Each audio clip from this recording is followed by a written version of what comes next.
সকল শিক্ষার্থীকে স্বাগত জানিয়ে শুরু করছি ম্যাথ ক্লাস। আজকে আমি ম্যাথ ক্লাসে একাদশ, দ্বাদশ এবং এইচএসসি পরীক্ষার্থীদের জন্য গুরুত্বপূর্ণ অঙ্কের সমাধান দেবো। আজকে অঙ্ক নম্বর আছে 10। এটি নির্ণায়ক, লেফট সাইডে করে রাইট সাইড প্রমাণ করবে। এখানে লেফট সাইড লিখেছি, তাহলে দেখো এখন রাইট সাইডের দিকে তাকাও। এখানে a মাইনাস বি আছে, সুতরাং a মাইনাস বি যদি করতে চাই তাহলে আমরা প্রথম কলাম থেকে দ্বিতীয় কলাম মাইনাস করব। এখানে b মাইনাস সি, সুতরাং দ্বিতীয় কলাম থেকে তৃতীয় কলাম মাইনাস করব। তাহলে দেখো দেখিয়ে দেই কিভাবে করতে হয়। দেখো প্রথম কলাম থেকে দ্বিতীয় কলাম আমরা মাইনাস করব, অর্থাৎ 1 মাইনাস 1 a মাইনাস বি, এখানে a cube minus B cube. আবার দ্বিতীয় কলাম থেকে তৃতীয় কলাম মাইনাস করি, 1 minus 1 b minus c b cube minus C cube. এবং তৃতীয় কলাম অপরিবর্তিত অবস্থায় লিখি, অর্থাৎ এখানে 1 আছে, এখানে সি আছে, এখানে সি কিউব আছে। এটা যেভাবে লিখেছি তার শর্ত লিখে দেই, অর্থাৎ কি লিখেছি, c1 prime c1 prime c1 prime এর মানে হচ্ছে এটা হচ্ছে c1। এটা যখন লিখেছি এটা c1 প্রাইম বলা হবে, অথবা এক অন্য কোনো কিছু নাম দিতে হবে এভাবে। তাহলে c1 প্রাইম কি করেছি দেখো, c1 মাইনাস c2, অর্থাৎ c1 থেকে c2 মাইনাস করেছি। এবং c2 প্রাইম কি করেছি, c2 prime equal c2 minus c3, অর্থাৎ এখানে দ্বিতীয় কলাম থেকে তৃতীয় কলাম মাইনাস করেছি, সেটা লিখেছি। দেখো এই শর্ত অনুসারেই আমরা করেছি। ইকুয়াল দেই, দেখো এখানে কি হয়, এখানে 0 হয়, 0 লিখি, এখানে a মাইনাস বি, এখানে a cube minus B cube. এরপর এখানে কি হয়, এখানেও 0 হয়, এখানে b মাইনাস সি, এরপর এখানে কি b cube minus C cube. এখানে তৃতীয় কলাম যা আছে তাই লিখি, অর্থাৎ 1 সি এবং সি কিউব। এটা হলো। এখন আমরা কি করব দেখো, অর্থাৎ প্রথম সারির মাধ্যমে বিস্তার করব, অর্থাৎ এখানে 1 আছে, এই 1 বরাবর এই সারি এবং 1 বরাবর কলাম বাদ যাবে, বাদ যার পরে যা থাকবে সেটা লিখবো, অর্থাৎ সেটা আমরা এই অংশটুকু থাকে এটা আবার এখানে a cube minus B cube, এখানে B cube minus C cube, অর্থাৎ a cube minus B cube এর সূত্র অনুসারে লিখবো, উৎপাদকের সূত্র অনুসারে লিখবো। তাহলে লিখি, দেখো এখানে a মাইনাস বি এটা লিখেছি, এটা a কিউব মাইনাস বি কিউবের সূত্র অনুসারে লিখি, অর্থাৎ এভাবে করে a minus b into a square plus, অবশ্যই সূত্রটি তোমরা জানো, a b plus b square, এই সূত্র অনুসারে লিখেছি। এরপর ব্র্যাকেট শেষ করি। এরপর এখানে কি থাকে, এখানে বি মাইনাস সি, এরপর এখানে বি কিউব মাইনাস সি কিউবের সূত্র লিখবো, b minus c into b square plus b c plus c square. এটা হলো। এখানে আমরা কি বলবো, প্রথম সারির মাধ্যমে বিস্তার করে বা সাপেক্ষে বিস্তার করে, প্রথম সংক্ষিপ্ত লিখি, সারির সাপেক্ষে বিস্তার করে, আমরা প্রথম সারির সাপেক্ষে বিস্তার করেছি। এখন আমরা কমন নিব।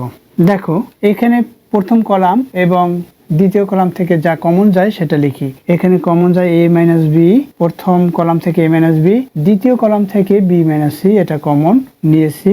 এরপর আনকমন কি থাকে, এখানে 1, এখানে কি থাকে a square plus a b plus b square, এখানে 1, এখানে b square plus b c plus c square. এটা থাকে, আমরা এখানে ব্র্যাকেট দিতে পারি আর না দিলেও হয়, এটা থাকে। এরপর কি হবে দেখো, এরপর আমরা এভাবে গুণ করবো এটার সাথে এটা, অর্থাৎ সারাংশের ডায়াগ্রাম অনুসারে এটার সাথে এটা গুণ করবো, এটার সাথে এটা গুণ করব। গুণ করি, দেখো গুণ করলে কি হবে, প্রথমে লিখি যা আছে a minus b into b minus c, এটা লিখে দিয়েছি। এরপর এখানে এভাবে গুণ, এভাবে গুণ, 1 দিয়ে এটাকে গুণ করলে এটাই হবে, অর্থাৎ এখানে কি হয়, লিখি b square plus b c plus c square. এটা হলো। এখন এই 1 দিয়ে এটাকে বা এটা দিয়ে 1 কে গুণ করি, এবং এখানে মাইনাস সাইন হবে, যেহেতু সারাংশের উপাদাংশে মাইনাস দিয়ে গুণ হবে, মাইনাসও যেহেতু মাইনাস সাইন দিয়ে গুণ হবে, এটা মাইনাস দিয়ে গুণ হলে এখানে সাইন পরিবর্তন হবে, সবগুলো মাইনাস হবে, অর্থাৎ minus a square minus a B minus b square. এটা হলো। এখন দেখো এখানে কি হয় সেটা লিখি, এখানে a minus b, b minus c, এরপর ব্র্যাকেট দেই। এখানে দেখো কি হয়, এখানে দেখো এই বি স্কয়ার মাইনাস, এখানে বি স্কয়ার প্লাস, সুতরাং এটা বাদ। এরপর এখানে কি হয়, এখানে c square minus a square, এখানে কি বিসি মাইনাস এ বি। আমরা কি তৈরি করব, সি মাইনাস এ সেইভাবে লিখবো। আর লিখি, দেখো প্রথমে C square minus a square এভাবে লিখলাম। এরপর কি এই অংশটুকু প্রথমে লিখেছি, এখানে সি মাইনাস এ এভাবে লিখবো, তাই এই যে প্লাস বিসি এটা লিখলাম, তারপর মাইনাস এ বি এটা লিখলাম। সি মাইনাস এ করার জন্য এভাবে লিখেছি, এখান থেকে বি কমন যাবে, সি মাইনাস এ হবে, এখানে এ স্কয়ার মাইনাস বি স্কয়ার সূত্র অনুসারে লিখবো। তাহলে দেখো এরপর এখানে লিখে দেই কি হবে, এটা স্কয়ার মাইনাস বি স্কয়ার সূত্র অনুসারে এখানে লিখবো, এটা এখানে এখান থেকে বি কমন নেব, অর্থাৎ তাহলে কি থাকবে, এ মাইনাস বি, প্রথমে এ মাইনাস বি হলো হলো এখানে a মাইনাস বি, এরপর হচ্ছে বি মাইনাস সি, এরপর এখানে সূত্র অনুসারে লিখি, এখানে সেকেন্ড ব্র্যাকেট দেই। A square minus b square সূত্র অবশ্যই তোমরা জানো, a plus b into minus b এইভাবে হয়, a plus b into a minus b অর্থাৎ সি মাইনাস এ।